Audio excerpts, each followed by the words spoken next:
LB Bhardwaj 2.0 channel में पुनः आपका स्वागत है, जिसमें आपको सार्की युद्ध के विषय में आप लोग को बताना मैं शुरू किया था।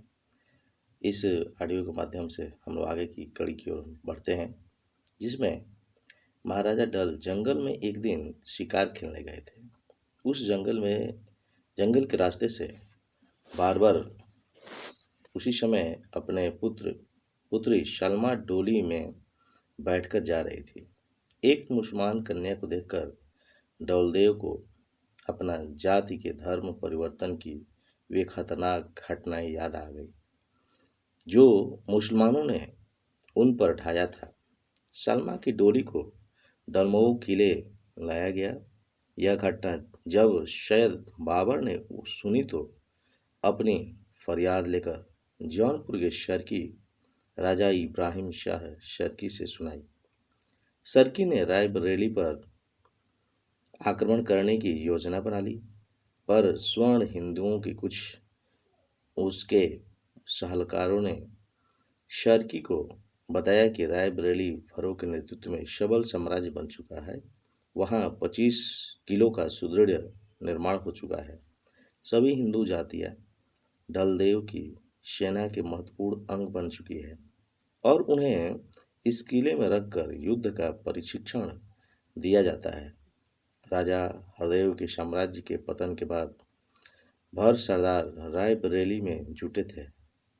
यहीं उन्होंने अपनी शक्ति का अच्छा निर्माण कर लिया था। हिंदुओं की अन्य जातियों ने नौजवान उनके साथ हो गए हैं। ऐसे ताकत से लड़ना जोखिम भरा काम होगा। यहाँ जौनपुर में जब केरार का किला और अटाला देवी का मंदिर तोड़ा गया, तभी से भर लोग मुसलमानों के रक्त के प्यासे हो गए हैं। इस दशा में रायबरेली पर धावा बोलना उचित न होगा। इब्राहिम शाह शर्की ने अपने मंत्रियों को राज दरबार में मंत्रगणा के लिए बुलाया। शर्की साम्राज्य ने पंडितों का भी समावेश हो गया था। पंडितों ने बताया कि भर जाति एक बड़ी बहादुर कौम है। उसे पराजित करने का अच्छा अवसर एक महीने बाद आने वाले होली का दिन है। होली के त्यौहार पर भर लोग बड़ी धूमधाम से मनाते हैं। उन दिनों से तलवार नहीं उठाते हैं। दिन भर होली खेलते हैं और होली मिलन करते हैं, भांग पीते हैं और शाम तक अपने नशे में चूर हो जाते हैं। सैनिक लोग महुए की बनी शराब उस दिन खूब पीते हैं। नाच गाना का दौर चलता है। ऐसे अवसर का भी फायदा उठाना बेहतर रहे। शर्की पंडित की राय को सुनकर खुश हो गया। उसकी वांछें खिल उठी और सारा रात्रि परिषद होली के दिन में ही आक्रमण करने की मंत्रता को मान्यता दे दिया।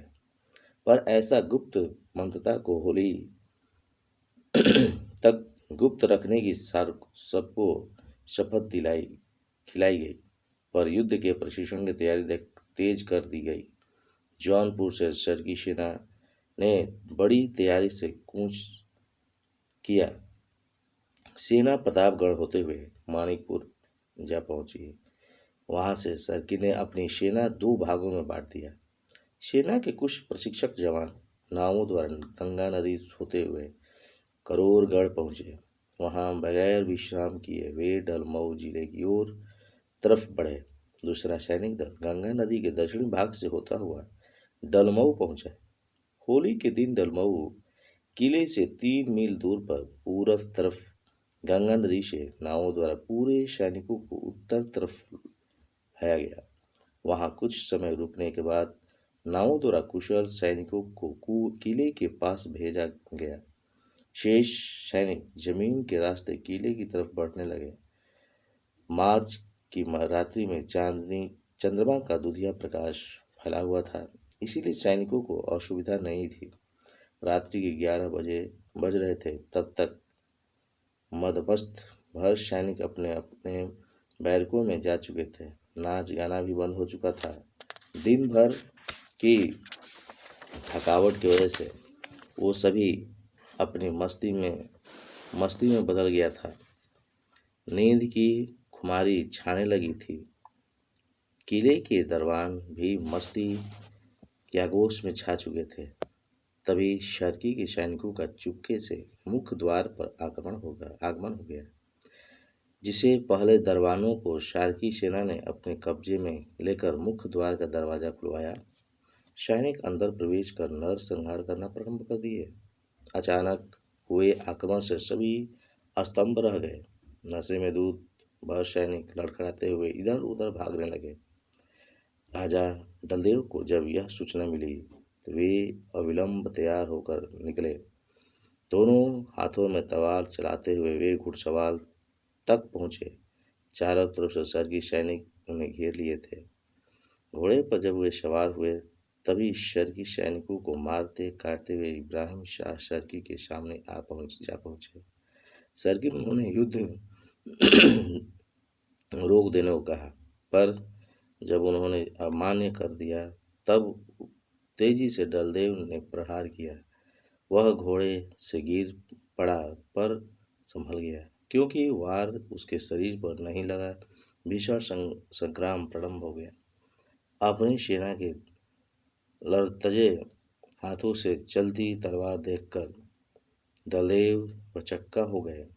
उनका आत्मबल डगमगाने लगा। तब लगा जब भरों की फौज केले की समान कटती नजर आने लगी। कितने से तो तलवार चलती भी नहीं थी, क्योंकि वे नशे के चूर हो गए थे।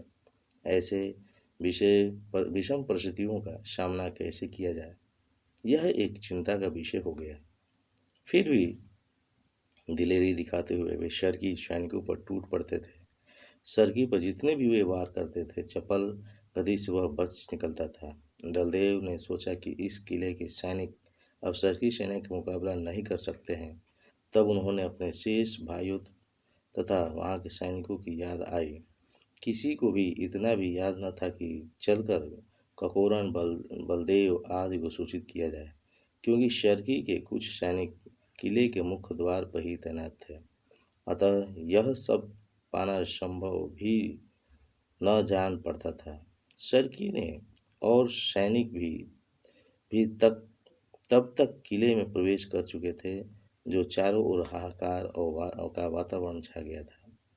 डलदेव घोड़े को किले के द्वार की तरफ से ले जाने के सफल हो गए। उन्होंने सोचा कि शर्की के किले के बाहर निपटा जाए। वहां डलदेव की सहायता करने में उनके सैनिक नशे के कारण असमर्थ नहीं हो पा रहे थे। अतः मैदानी भाग में युद्ध करते हुए ककोरनगढ़ तक पहुंच जाए। अपने अदम्य साहस के बल पर शर्की सैनिकों को काटते हुए वे किले के बाहर निकले। घोड़े को सर पर दौड़ाकर वे मुराई बाग के समीप पहुंच गए, जहां शर्की सैनिक पूरब की ओर से ककोरनगढ़ को विजित कर वह ककोरन की हत्या कर आ रहे थे। डलमऊ तथा ककोरनगढ़ पर एक साथ शर्की ने आक्रमण करवाया था। पूरब से शर्की सेना आते हुए देखकर डलदेव को यह समझने में देर न लगी कि ककोरनगढ़ शर्की ने कब्जे में हो गया है। वे भावो किले की ओर अब जाना चाहते थे। सुदामनपुर नामक स्थान पर वे शर्की योद्धाओं से घिर चुके थे, जहां उनको भीषण युद्ध करना पड़ा। अकेले लड़ने के कारण वे फिर भी हताश नहीं हुए। कुछ समय बाद डलमऊ किले की ओर बची खुची सेना सुदामनपुर पहुंच गई।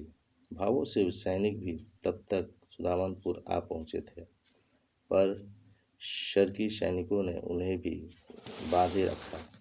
एक भयंकर संघर्ष में डलदेव वीर गति को प्राप्त हो गए।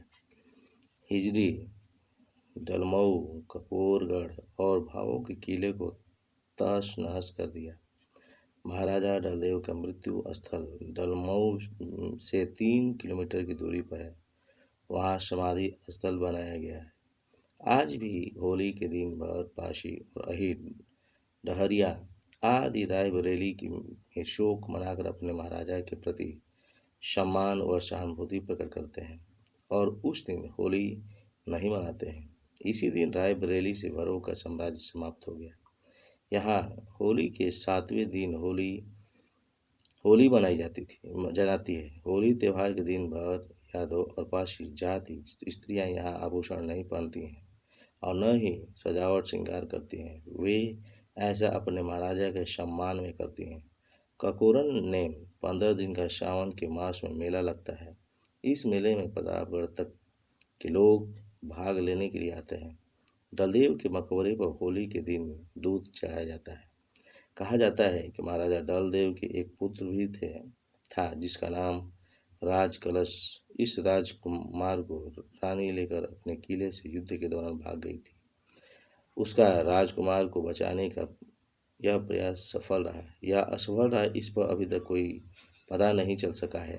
इस युद्ध की W.C. वेनेट रायबरेली और प्रतापगढ़ की सीमा पर ही हुआ बताते हैं, जिसमें इंग्लिश में लिखा हुआ है कि Dal and Bal fell fighting with the Ibrahim Shah Sharqi of Jaunpur of the Dalmau on the Ganga and near the boundary of the Roy Bareilly and Pratapgarh district. The locality is fixed by the fact that the large crowd of Ahirs collected 1 year at the mount. The reputed tomb of the chieftains about the mills from the fort and after milk to their men's. Ganga किनारे पर मणिकपुर नामक एक किला ध्वंसाशेष रूप में आज भी है। कुर्क का मानना है कि इब्राहिम शाह शार्की पहले इस किले पर आक्रमण कर भर राजा को मार डाला था। प्रतापगढ़ के बिहार क्षेत्र में भी 2 किले भर राजाओं ने ही बनवाए थे।